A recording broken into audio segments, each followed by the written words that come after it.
All right, good morning. I'm going to wrap up the video series on a rule of life today. I thought I was done yesterday, right? I'd done 4 videos, one where I talked about what a rule of life is, or rather what it isn't. Right? It isn't a uh, prescriptive set of behaviors like check, check, check, check, check, do this, do that. It's not a technique for time management.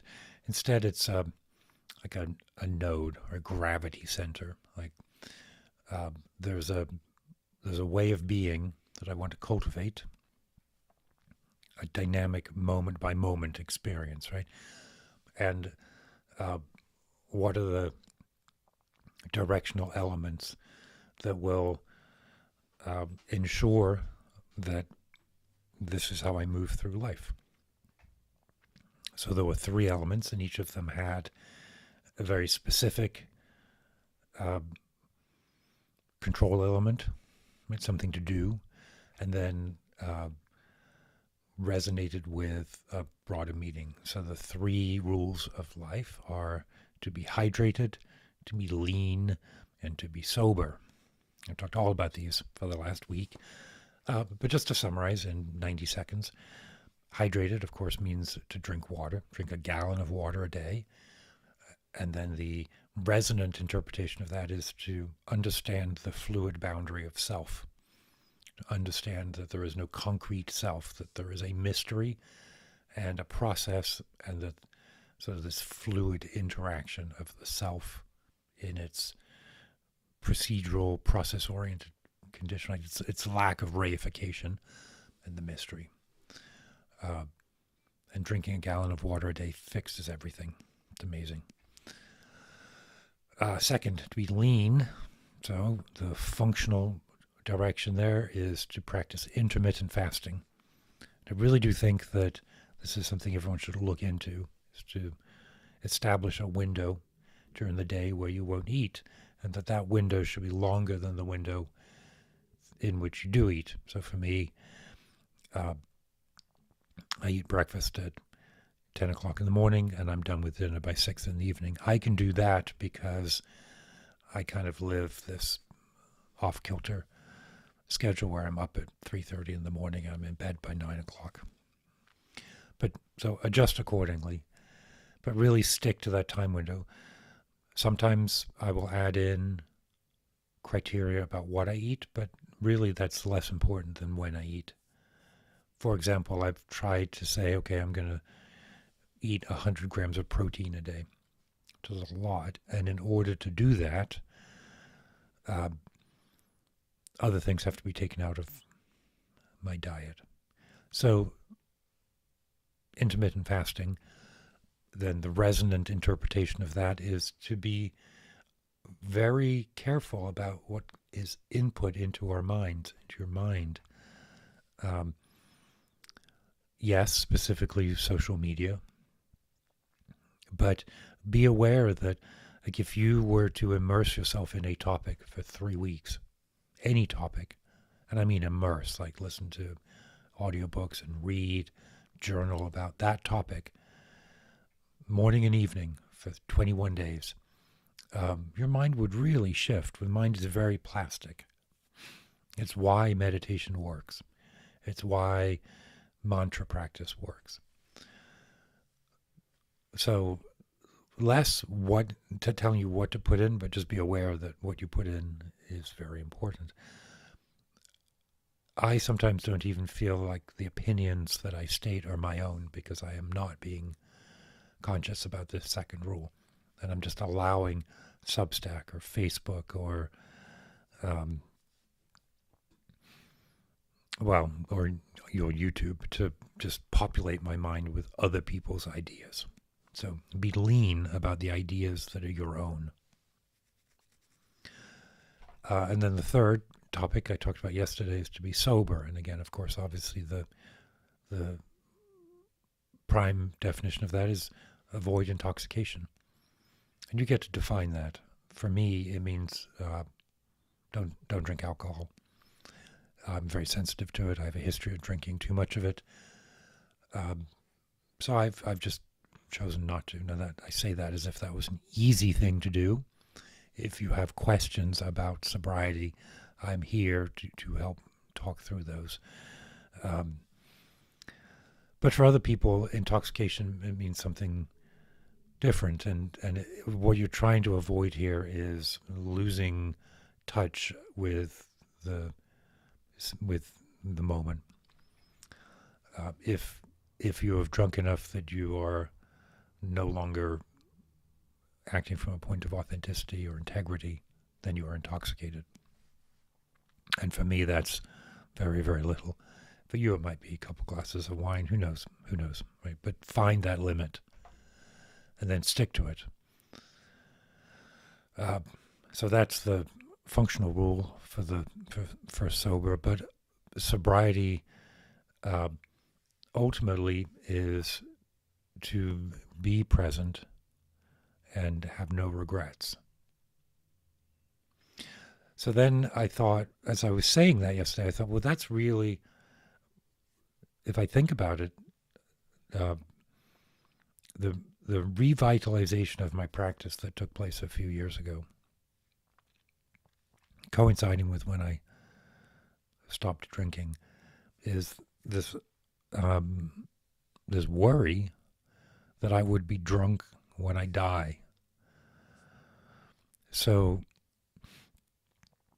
the rule of life, and this is what I want to get across today, the rule of life is really the rule of death. It is the preparation so that the moment that I have here is, it's backfilling. How would I want to approach the moment that I know is my last moment? How would I want to feel in that moment? Well, I'd want to feel hydrated with a good sense of the mystery. I would like to feel lean, meaning that I was thinking my own thoughts. And I would like to be sober, meaning that I was fully present and not consumed with regret. I don't know which came first. I think that a desire to deepen my practice, like I was always been practicing, even when I was drinking a lot. But at a certain point, the practice kind of came alive and more alive. And I realized there was no way to do that experience justice if I was hungover. Right? There's a razor's edge of practice. It was during the Dzogchen teachings, the 3-year Dzogchen cycle. And so I had a reason to be sober. I had a positive that I could think about, right? No one stops anything, let alone drinking, just because we say, I'm not going to do that. There's always an implied, I'm not going to do this so that I can do this other part. And for me, the so that was so that I could consolidate, mature the experiences of Dzogchen. Underlying that was this recognition. And here, so read Plato's Apology, right, which is the documentation of Socrates' last day on earth. Not last day on earth, last night alive. And what does he choose to do? Well, he chooses to surround himself with his students and his friends and to talk about philosophy. He chooses to do that with no regrets. His opinions are well stated. And he has a good understanding of what he knows and what he doesn't know.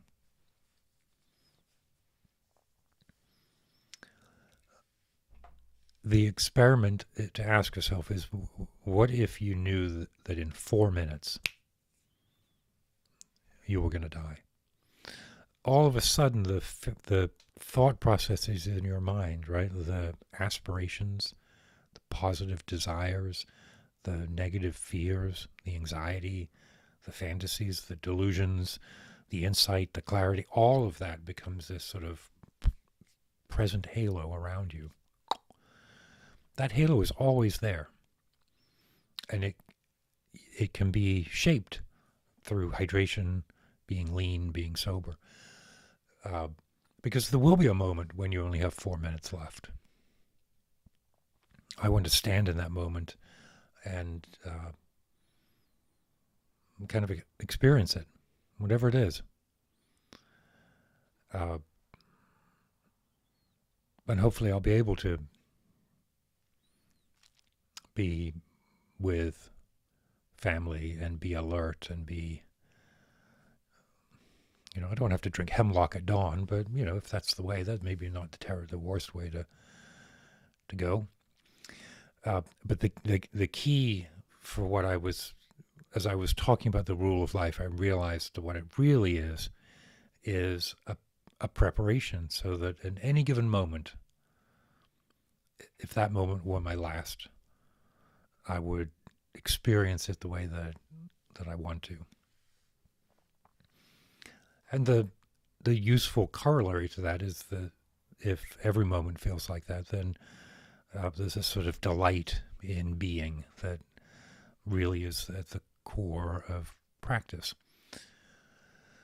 So I say all of that. I'm at 10 to 20% of effectiveness in that, right? It sounds simple, and the practices are simple, but there's so much going on that my karmic obscurations and then external distractions, all the things that make practice difficult. But it's good to have an understanding of why. Why are you practicing? What are the real foundations of the practice? I guess just to wrap up today, most of what I talk about in these videos are not even suggestions. What they are is like a mirror. Here's things that I think about that help me, that inspire me. And the question for you is, what is the equivalent in your life? Not to take what I'm saying and do it, not to take the Philip Larkin poems or the biblical quotes or C.S. Lewis or Walt Whitman or Emerson or any of the things that I talk about. You could, they're wonderful things to read and think about. Listening to Mahler is always a good thing. But that's not the prime point. The prime point is that in your life there are things that have that same position for you, that same value, and it's worth digging in and being really clear what they are. But these 3 rules, I think, are worth taking and being a bit prescriptive. I'm going to talk more about this tomorrow. It's not prescriptive, it's descriptive. If you follow this sort of scrutinized life, right, what Socrates calls the examined life, then it is more likely that your behavior will look a certain way. Not the other way around. Not do this so that this. But if this, then kindness, compassion, sympathetic joy, equanimity. Those are the kinds of things that by nature will emerge. So the rule of life is not prescriptive. It's not a direction. It is a description of what the practiced life feels like. It goes as back and forth with all of that. You can fake it till you make it is a very wise idea. But at the end of it, there's a sort of spontaneous characterization, and that's kind of what I'm getting to here. So look, as always, questions, comments, criticisms, drop them in the comments, and on Thursdays I pull it all up and try to respond or answer or react to that feedback. And I love doing that, so please do take advantage of the comment section. Very good. Thank you. Keep your wits about you.